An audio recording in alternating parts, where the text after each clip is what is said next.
Intentionality is a philosophical concept defined by the Stanford Encyclopedia of Philosophy as the power of minds to be about, to represent, or to stand for, things, properties, and states of affairs. The term refers to the ability of the mind to form representations, and should not be confused with intention. The term dates from medieval scholastic philosophy, but was resurrected by Franz Brentano, and adopted by Edmund Husserl.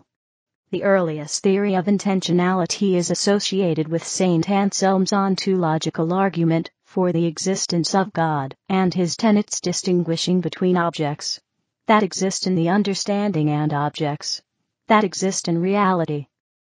Intentionality should not be confused with intentionality, a related concept from logic and semantics. Modern overview.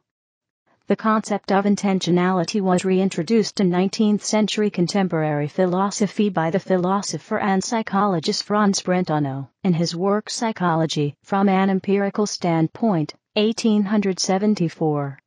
Brentano described intentionality as a characteristic of all acts of consciousness, psychical or mental phenomena, by which it could be set apart from physical or natural phenomena.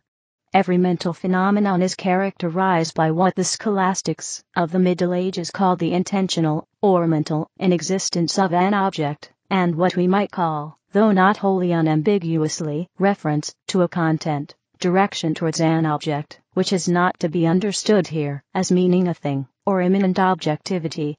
Every mental phenomenon includes something as object within itself, although they do not all do so in the same way.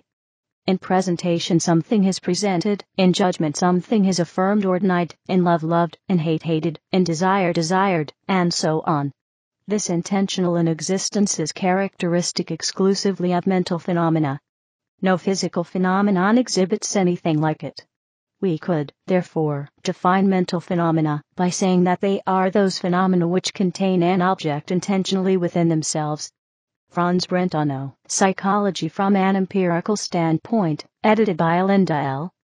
McAllister, London, Routledge, 1995, pages 88-89. Brentano coined the expression intentional inexistence to indicate the peculiar ontological status of the mental phenomena. According to some interpreters, the "in" of inexistence is to be read as locative, i.e., as indicating that an intended object exists in, or has an existence, existing not externally, but in the psychological state. Jacquet 2004, page 102, while others are more cautious, affirming that it is not clear whether in 1874 this was intended to carry any ontological commitment. Kruzemski and Smith 2004, page 205. A major problem with an intentionality discourse is that participants often fail to make explicit whether or not they use the term to imply concepts such as agency or desire, i.e., whether it involves teleology. Dennett, see below, explicitly invokes teleological concepts in the intentional stance. However, most philosophers use intentionality to mean something with no teleological import. Thus, a thought of a chair can be about a chair, without any implication of an intention, or even a belief relating to the chair. For philosophers of language, intentionality is largely an issue of how symbols can have meaning. This lack of clarity may underpin some of the differences of view indicated below. To bear out further the diversity of sentiment evoked from the notion of intentionality, Husserl followed on Brentano, and gave intentionality more widespread attention, both in continental and analytic philosophy. In contrast to Brentano's view, French philosopher Jean-Paul Sartre, being and nothingness, identified intentionality with consciousness, stating that the two were indistinguishable. German philosopher Martin Heidegger, being and time, defined intentionality as Gerssorge, a sentient condition, where an individual's existentiality, facticity, and forfeiture to the world identifies their ontological significance, in contrast to that which is the mere ontic, thinghood. Other 20th century philosophers such as Gilbert Ryle and A.J. Ayer were critical of Husserl's concept of intentionality, and his many layers of consciousness.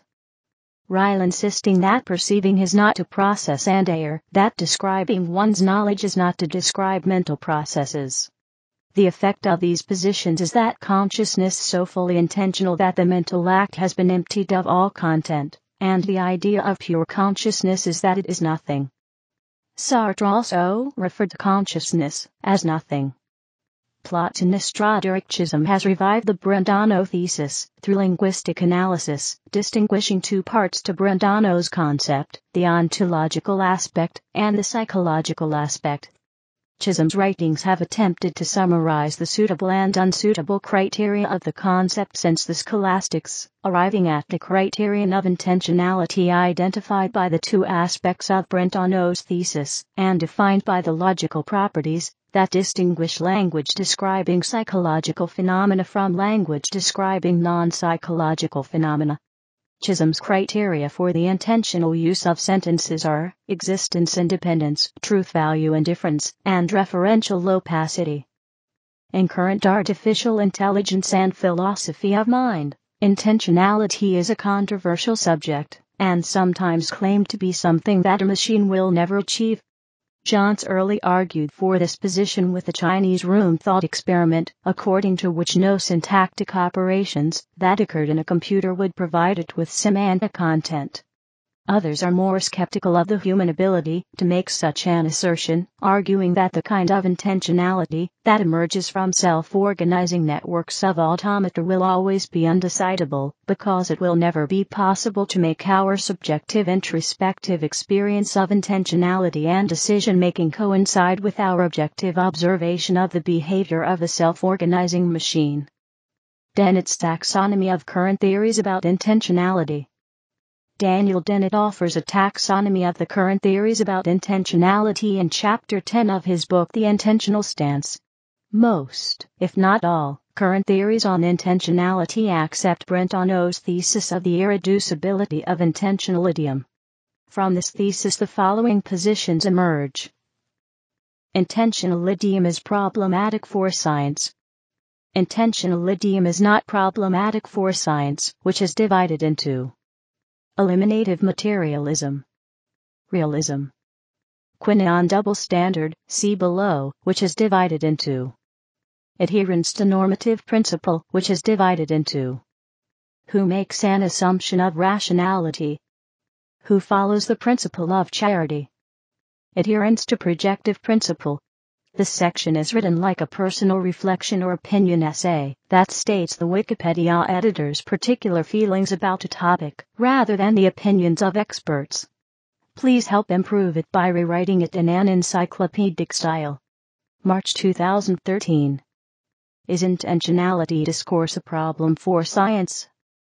Roderickism, 1956. G.E.M. Anscombe, 1957, Peter Geach, 1957, and Charles Taylor, 1964, all adhere to the former position, namely that intentional idiom is problematic and cannot be integrated with the natural sciences. Members of this category also maintain realism in regard to intentional objects, which may imply some kind of dualism, though this is debatable. The latter position, which maintains the unity of intentionality with the natural sciences, is further divided into three standpoints. Eliminative materialism, supported by W. V. Quine, 1960, and Churchland, 1981. Realism, advocated by Jerry Fodor, 1975, as well as Burge, Dresky, Kripke, and the early Hilary Putnam. Those who adhere to the Quinion double standard. Intentionality poses no problem for science. Proponents of the eliminative materialism understand intentional idiom, such as belief, desire, and the like, to be replaceable, either with behavioristic language, e.g. Quine, or with the language of neuroscience, e.g. Churchland.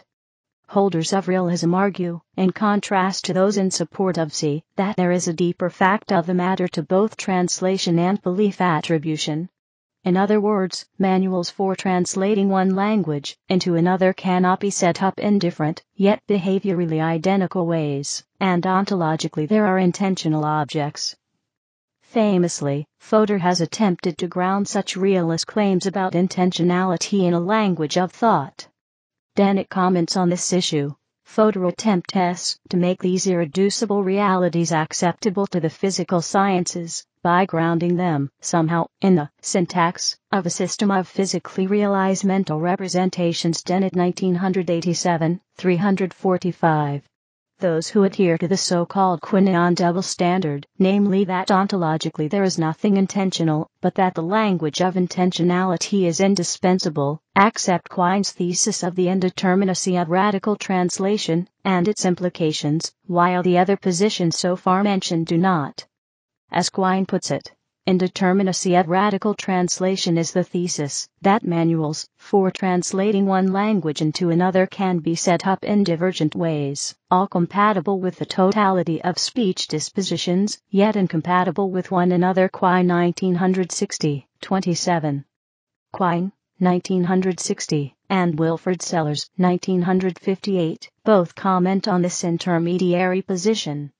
One such implication would be that there is, in principle, no deeper fact of the matter that could settle to interpretative strategies on what belief to attribute to a physical system.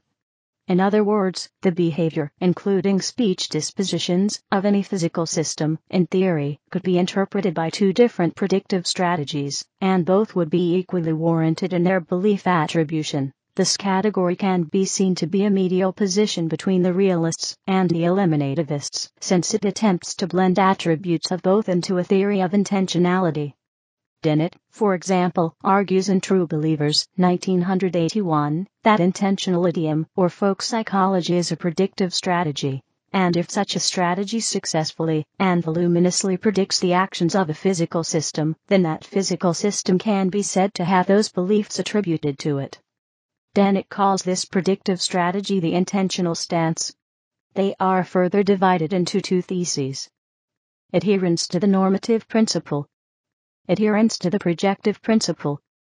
Advocates of the former, the normative principle, argue that attributions of intentional idioms to physical systems should be the propositional attitudes that the physical system ought to have in those circumstances. Dennett 1987, 342.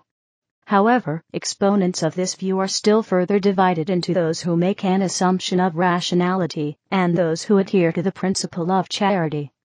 Dennett, 1969, 1971, 1975, Cherniak, 1981, 1986, and the more recent work of Putnam, 1983, recommend the assumption of rationality, which unsurprisingly assumes that the physical system in question is rational. Donald Davidson, 1967, 1973, 1974, 1985, and Lewis, 1974, defend the principle of charity.